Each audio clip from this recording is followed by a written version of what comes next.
रामाय रामभद्राय रामचन्द्राय वेदसे रघुनाथाय नाथाय सीतायाः पतये नमः.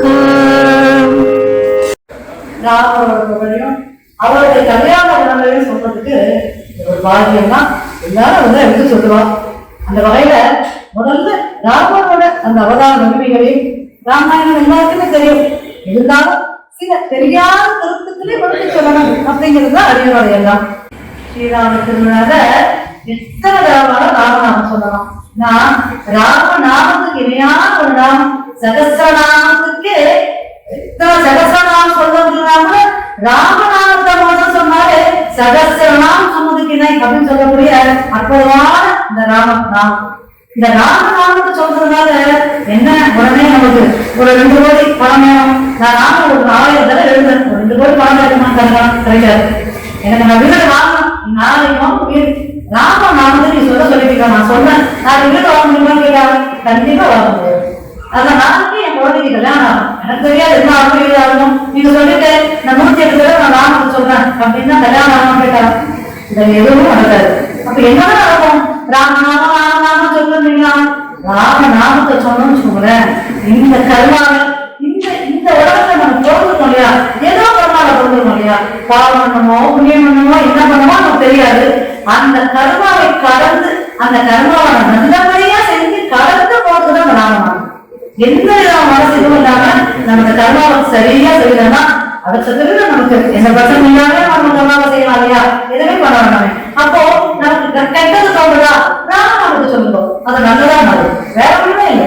சிம்பிளா ராமநாமத்தை சொல்லிட்டே இருந்தீங்கன்னா மனசு நிச்சயமா இருக்கும்.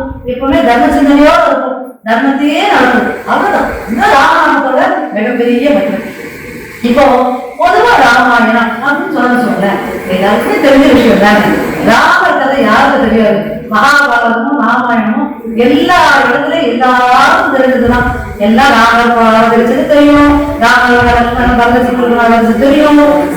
தாரனை தெரியும். சீதாபிராட்டிய நேபாளத்துக்கு கல்யாணம் பண்ண அதுவும் தெரியும். இங்க வந்ததுக்கு அப்புறம் வல்லவத்துல சந்தோஷமா இருந்த நாளைக்கு பட்டாளம் கேட்கும் அப்படின்னா நீங்க கையை கூட்டி சொல்லிட்டா நாட்டுக்கு போகலாம்னு சொல்லிட்டா அதுவும் எனக்கு தெரியும். நாட்டுக்கு போன நாங்கள் 13 வருஷம் இருந்த சீத்தையை கடத்திட்டு போனேன்.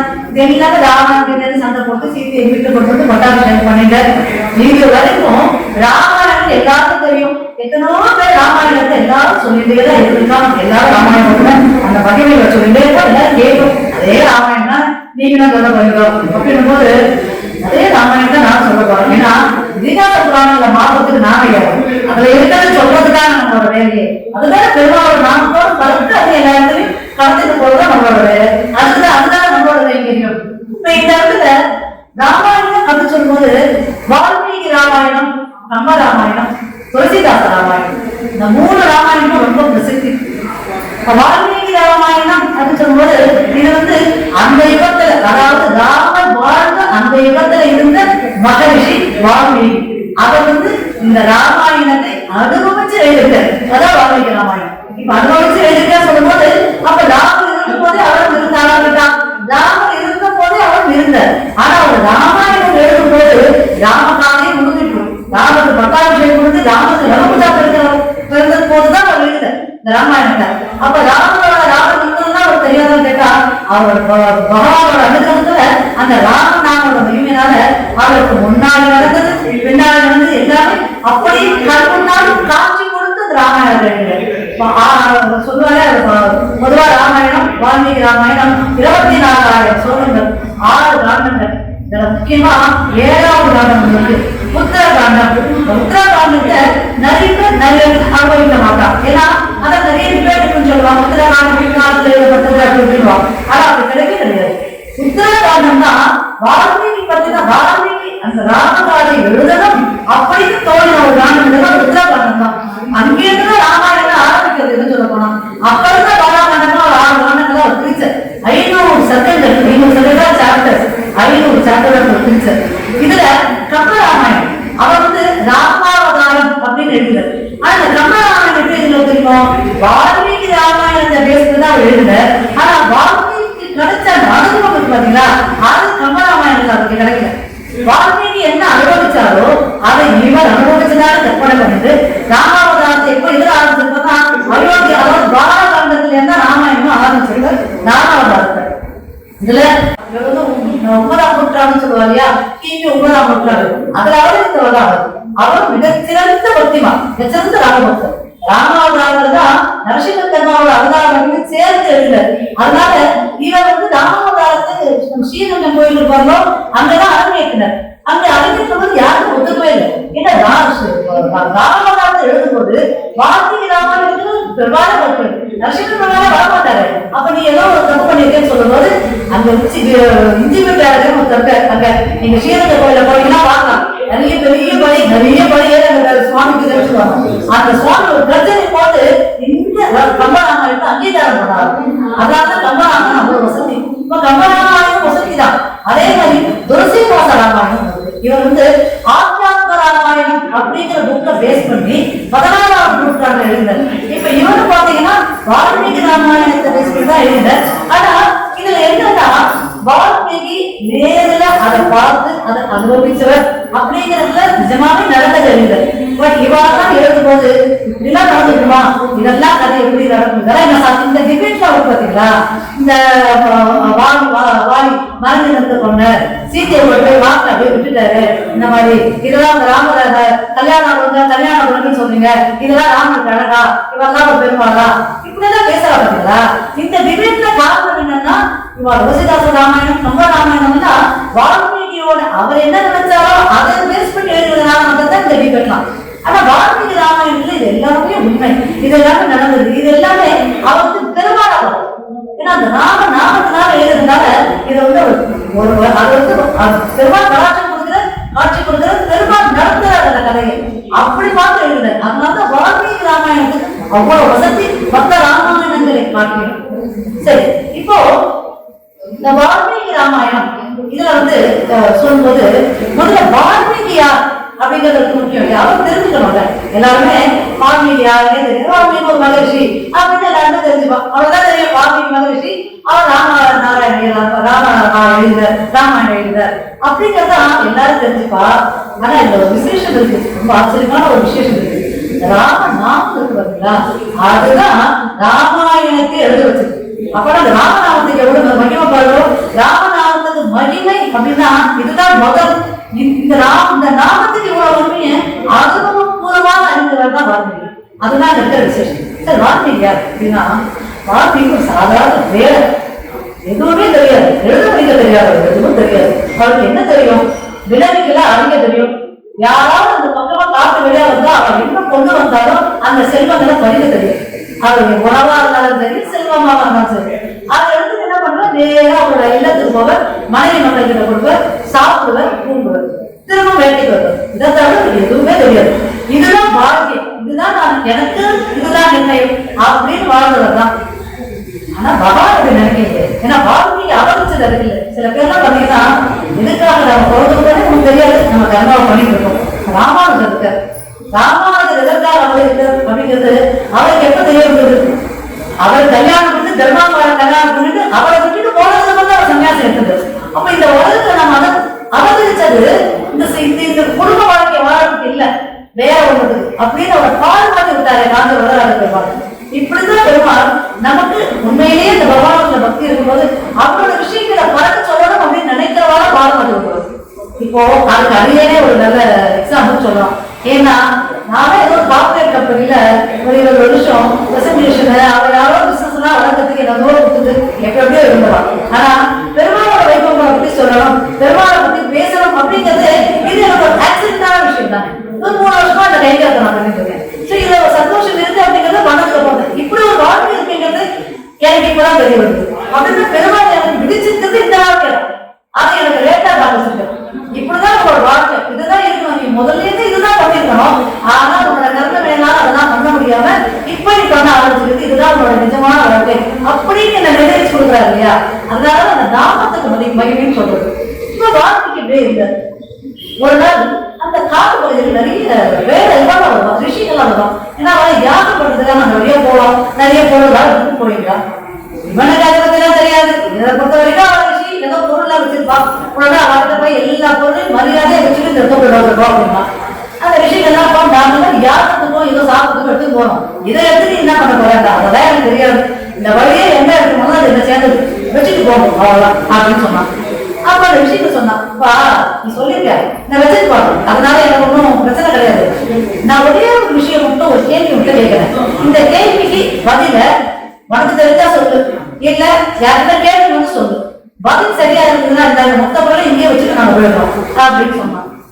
நீ ஒரு வேலை வந்து நான் ஏதோ படிக்க தெரியாதுன்னா நீங்க எந்த கேள்வி என்ன கேட்க போது சரி ஏதோ கேளுங்க, நீங்க விஷயம் ஏதோ கேள்வி கேட்கறதுக்கு கேளுங்க அப்படின்னா இப்போ எங்களுக்கு பொருள் எல்லாம் அவர் எடுத்து போற இது அடிக்கிற மாட்டு அடிக்கிற ஆட்டு அடிக்கிற இதெல்லாம் எடுத்துட்டு போற வீட்டுக்கு கொண்டு போய் கொடுக்குற அவன் அதை அனுபவிக்கிறான். உங்க எங்க மனைவி மக்கள் அனுபவிக்கிறா.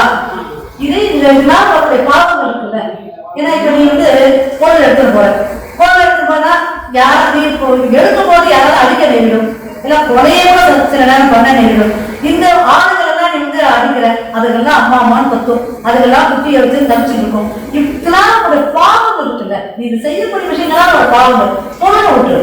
இந்த பாவங்களை உங்க வீட்டுல யாராவது பகிர்ந்துப்பாரா, இதை கொஞ்சம் சொல்ல அப்படின்னு சொன்னோன்னே இதனால ஒரு பாவமா, இதனால பாவம் வந்து எனக்கு தெரியாது, சரி பாவம் வந்து இருக்கட்டும், அந்த பாவம் தான் எனக்கு என்ன இதையே பகிர்ந்துக்கணும் அப்படின்னு கேட்டாரு. பாவம்ன்றது எவ்வளவு பெரிய விஷயம் தெரியுமா?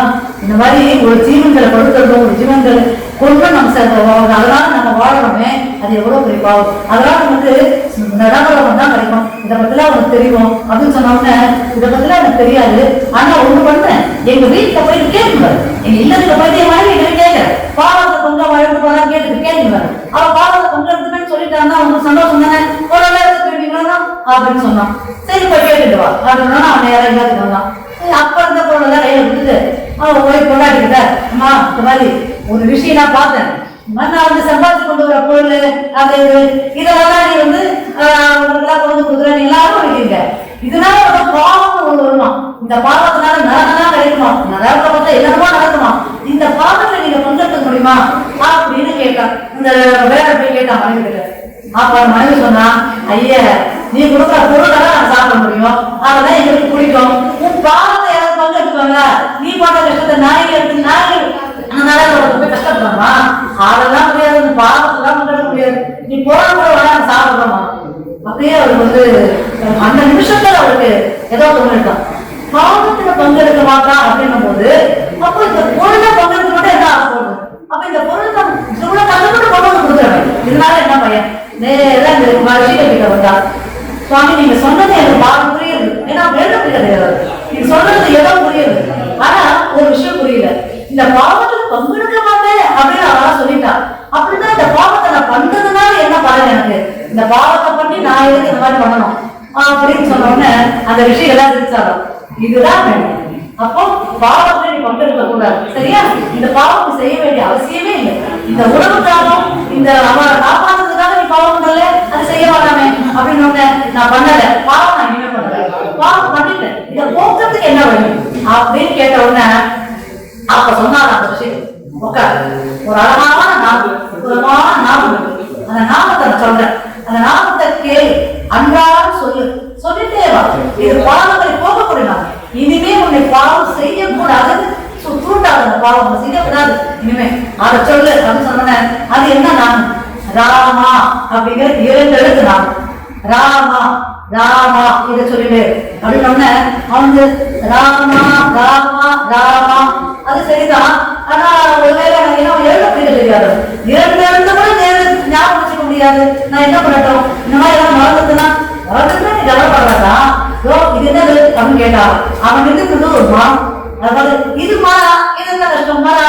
அப்படின்னா ஒன்றும் இல்லை, இந்த மரத்தடிக்கிட்ட உட்காந்துக்கும், இந்த மரம் சொல்லு ராம மறந்து மரம் சொல்லு, மரம் நான் பண்ணுவாங்க உன் கண்ணெடுத்து இருக்கணும் அப்படின்னு ஒண்ணு, அப்படியா சரி சொல்றேன் சரி பாக்குறேன் அப்படின்னு அதை நம்பிக்கையில உட்காந்து ராம ராம ராம ராம ராம ராம சொல்லிட்டே இருந்தார், ராம ராம ராம ராமன்னு அவர் சொல்லிட்டே இருந்தார் பார்த்தீங்களா, அந்த சொல்லிட்டே இருந்ததுனால என்ன பலன் தெரியுமா, அவனை சுத்தி ஒரு பெரிய புத்தே வந்துட்டு, அதுதான் பலனா கேட்டீங்கன்னா அது பலன் இல்லை, அந்த புத்து வந்துட்டு அந்த சமயத்துல நாரதர் வந்தார், நாரதர் வந்தாருங்கிறது எவ்வளவு பெரிய பாக்கியம். ஏன்னா நாராயண நாமத்தை பறக்க எல்லா இடத்துலயும் சொல்லிட்டு வரக்கூடியவர் அவர் வந்த இந்த இடத்துல வந்தோடனே அப்படி நின்று பார்த்தார்.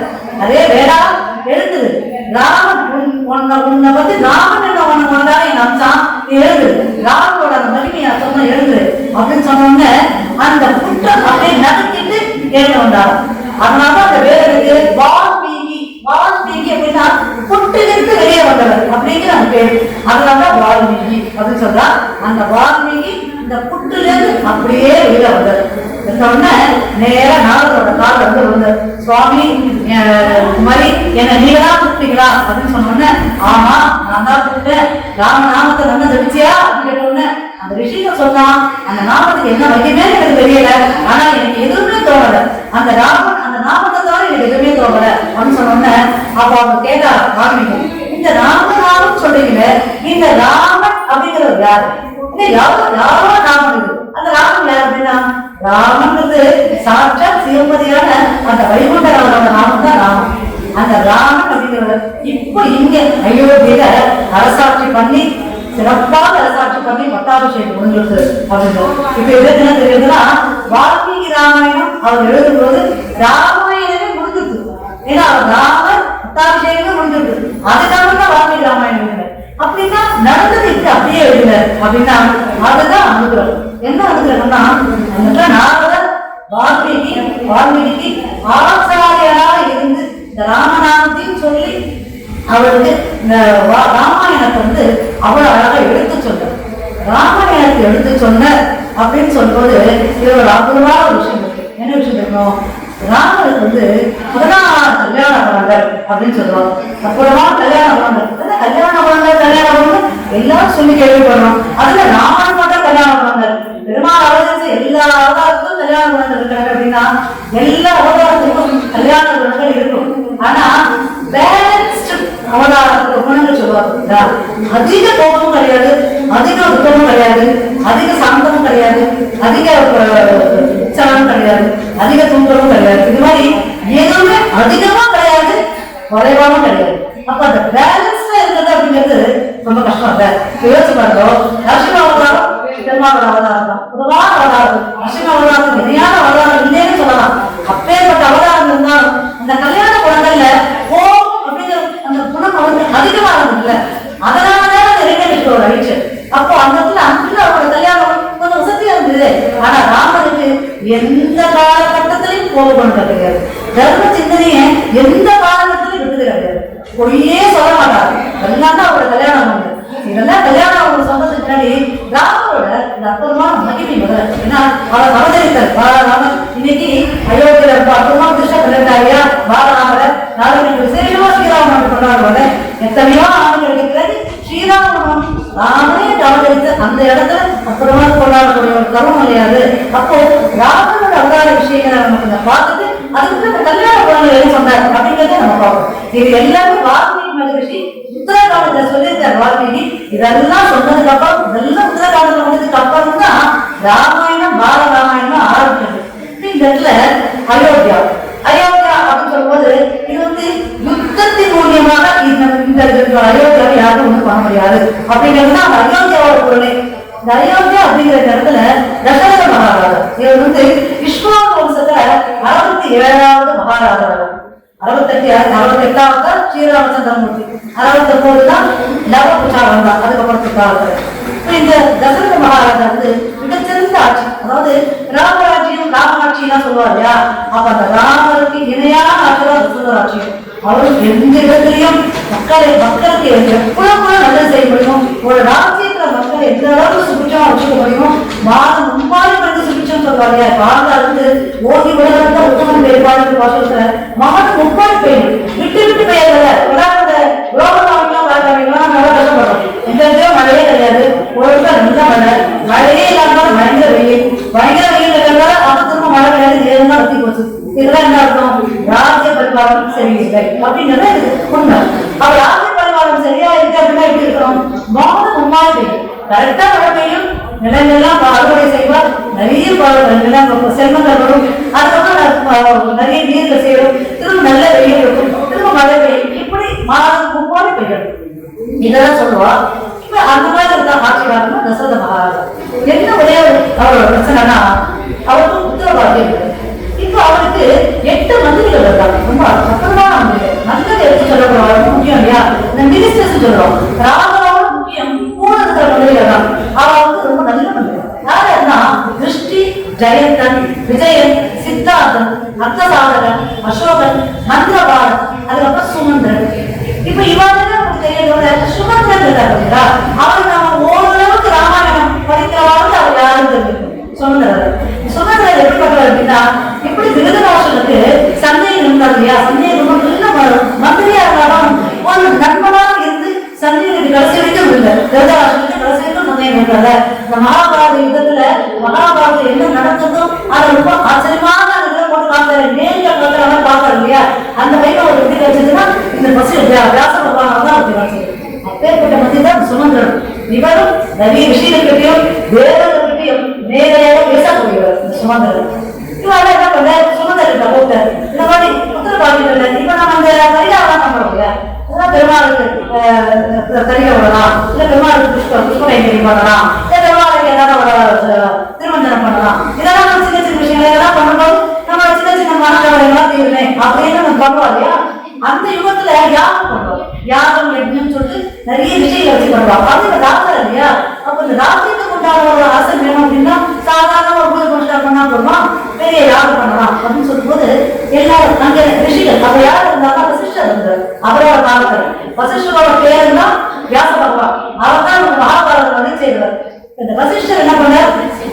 அவர்கிட்ட இருந்த சில அந்த காலத்துல இருந்த வாசுதேவர், கஷ்யபர், ஜுவாலி, விசுத்தியன் இவெல்லாம் வந்து பெரிய பெரிய விஷயங்கள் ஆகலாம்.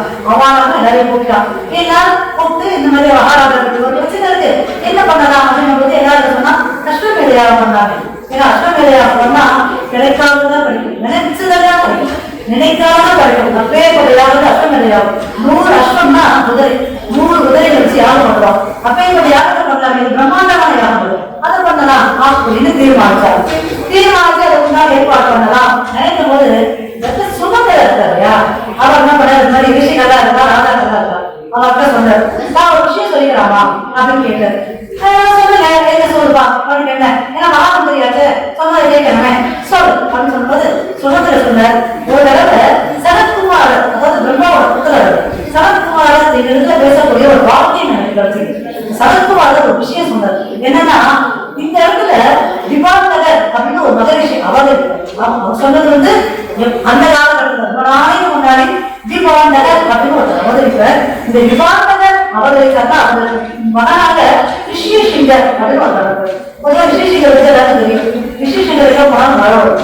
நம்மளால சொல்லுவாருமா வேற நீங்க ஊர்ல மழை இல்லை, நான் அந்த ஊருக்கு போயிட்டு ஒரு 10,000 தங்குறோம் அது நல்ல மழை வந்து வச்சுக்கோங்க, நீ என்ன பெரிய ரிஷியசிங்கரா நீங்க வந்தாலும் மழை போடாத அப்படின்பா. நம்மளால அந்த மாதிரிதான் ரிஷியசிங்கர் எங்க போனாலும் நல்லா விடுவாரு.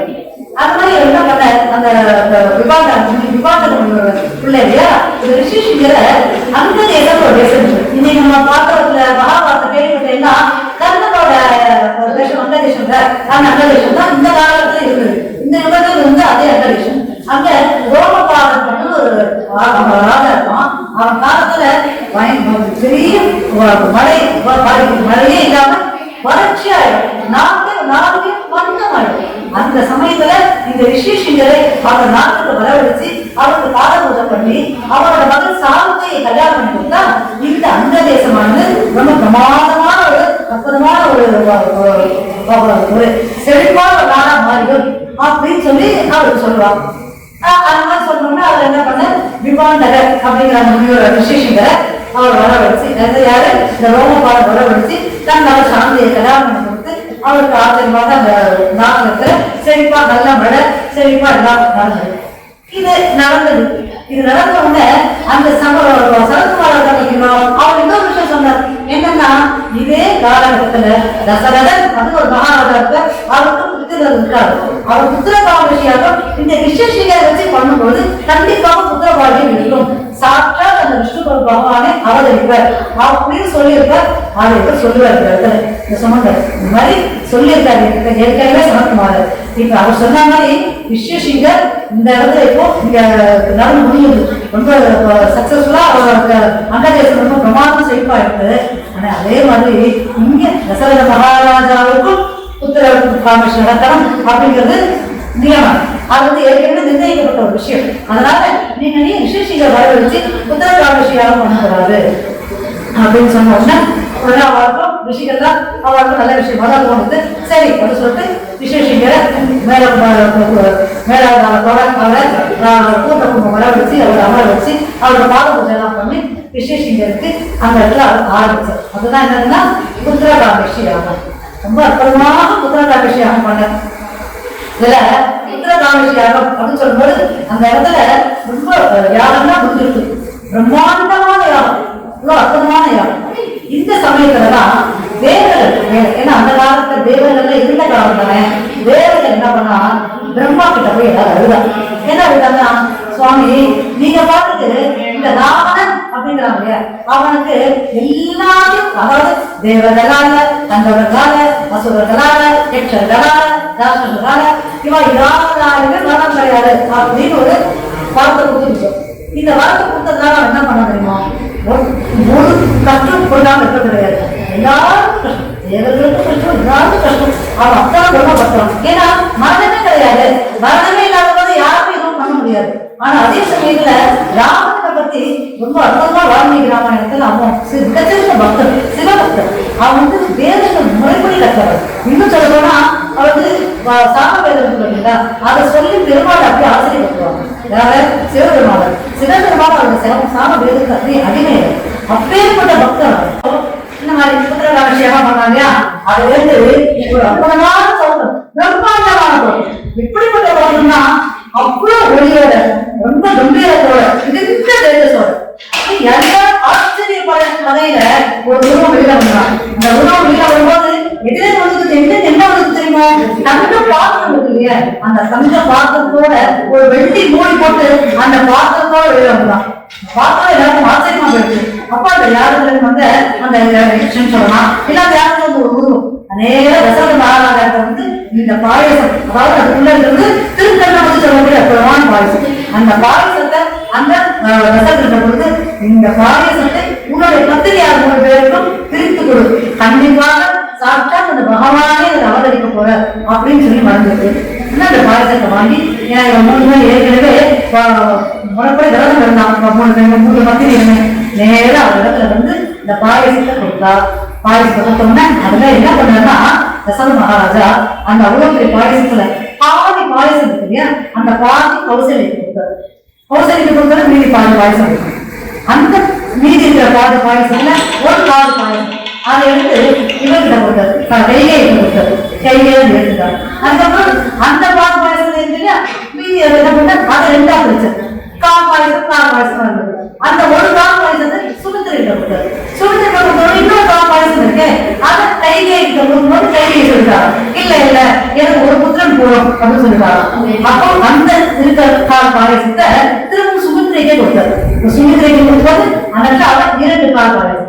இதோட அற்புதமான விஷயங்களால 12ஆவது மாதம், அதாவது இந்த யாகம் முடிஞ்சு 12 மாதங்கள் கழித்து சித்திரை மாசத்துல புஷ்ய நட்சத்திரத்துல நவமி திதியில சூரியன், அங்காரகன், சனி, குரு, சக்கரன்னு 5 கிரகங்களும் உச்சஸ்தானத்துல இருக்கிற அந்த நேரத்துல கடகலக்கணத்துல சாட்சா பெருமாளை தெய்வீக லட்சணங்களோட ஸ்ரீராமச்சந்திரமூர்த்தி கௌசல்ய ஸ்ரீராமச்சந்திரமூர்த்தி பெற்று எடுத்தார். நாளைக்கு ஸ்ரீராமநவமி அப்படின்னு நாம கொண்டாடுறோம். இப்போ அடுத்தது கைகேயி கொடுத்தாலே அந்த கைகேயிக்கு அதற்கு அடுத்த நாள், அதாவது பூச நட்சத்திரம், இதே கடகராசன் இது நவமி. அதுக்கப்புறம் தசமி திதியில பூச நட்சத்திரத்துல பிறந்தவர்தான் வரதா அப்படின்னு சொல்லக்கூடிய வரதன். இப்ப அடுத்தது சுமித்திரை, அதுக்கு அடுத்த நாள் ஆகிய நட்சத்திரம், அதுவும் கடகராசிதான். ஆனா ஏகாதசி அப்படிங்கிற அந்த திதியில லட்சுமண நட்சத்திரம் அப்படின்னு இரட்டை ட்வின்ஸ் அவர்கள் இப்படி லவபுஜா ட்வின்ஸா, அதனால லட்சுமணன் சத்துருவன் ட்வின்ஸ். என்ன ஒரு ஆச்சரியம்னா லட்சுமணன் சத்துருவனும் கைங்கரியத்துக்காகவே இருந்தான். ஏன்னா லட்சுமணன் வந்து ராமனோட கைங்கரியத்துக்காகவே வருது. அதே மாதிரி வரதனுக்கு சத்துருவனுக்கு வரதனோட கைங்கரியத்துக்காகவே வருது. அவனுக்கு இப்பவே வருஷத்துக்கு தெரியாமே இருப்பான். அப்பேற்பட்டும் அவர் இதெல்லாம் சொன்ன நாடகம், இதெல்லாம் சொல்லிட்டே வர யாருக்கிட்ட? வால்மீகி ரிஷி கிட்ட. இந்த மாதிரி நீ ராமான்னு கேட்டியே, அந்த ராமன் இவன் தான், அந்த ராமனோட நாமத்துக்கு தான் இவன் தான் அப்படின்னு சொல்லிட்டு இப்பதான் ராமனோட அற்புதமான 16 கல்யாண குணங்களை அழகா எடுத்து சொல்ற.